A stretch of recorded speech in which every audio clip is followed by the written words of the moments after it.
என் இனிய வலைதள பிரியர்களுக்கு நான் சென்ற வாரம் 448 கவிதை வரை உங்களுடன் பகிர்ந்து இருந்தேன். இந்த வாரம் 449 இருந்து 450 வரை ஏறக்குறைய 8 தலைப்புகளில் என்னுடைய கருத்துக்களை உங்களுடன் பகிர்ந்து கொள்ள வந்துள்ளேன்.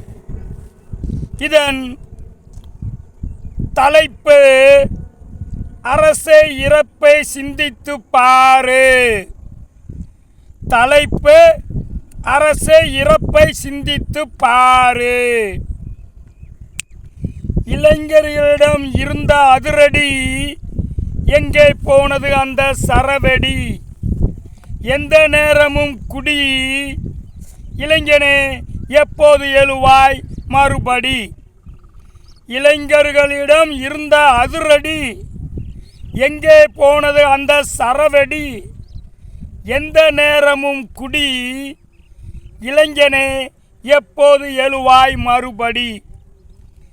அன்று படிப்பு என்பது அத்துப்படி, ஆனால் இன்று குடிதான் முதல் படி. அன்று படிப்பு என்பது அத்துப்படி, இன்று குடிதான் முதல் படி. கற்றுக் கொடுத்தது யார் இந்த வழி? குடியால் இளைஞர்கள் நாளும் பழி. யார் கற்றுக் கொடுத்தது இந்த வழி? குடியால் இளைஞர்கள் நாளும் பழி. மதுவா உயர்ந்த வழி?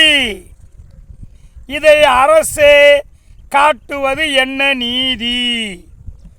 குடியா உயர்ந்த வழி? இதை அரசே காட்டுவது என்ன நீதி? எங்கே போகிறது காலம்? குடியா இளைஞர்கள் பெறும் ஞானம்? எங்கே போகிறது காலம்? குடியா இளைஞர்கள் பெறும் ஞானம்?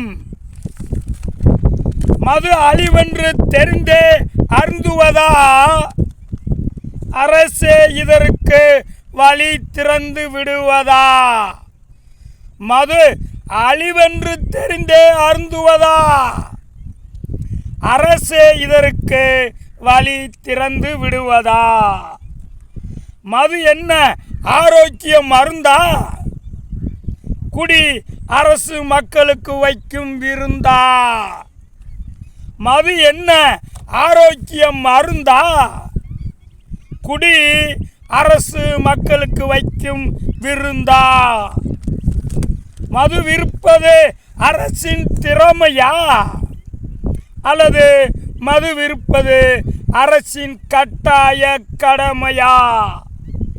மது விற்பது அரசின் திறமையா, அல்லது மது விற்பது அரசின் கட்டாய கடமையா?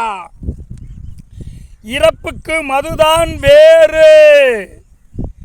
இனியாவதும் அரசே இறப்பை சிந்தித்து பாரு. மனித இறப்புக்கு, இளைஞர் இறப்புக்கு, சமூகம் இறப்புக்கு, மனித இனம் இறப்புக்கு மதுதான் வேறு.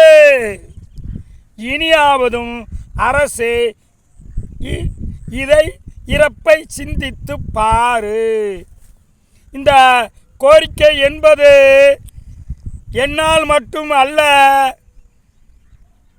தமிழகத்தில் உள்ள பெற்றோர்களின் கோரிக்கையும் கூட.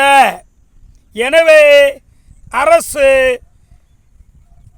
மது விற்பனையை பரிசீலிக்கும்படி இக்கவிதையின் மூலம் கேட்டுக்கொண்டு விடைபெறுகிறேன். நன்றி, வணக்கம்.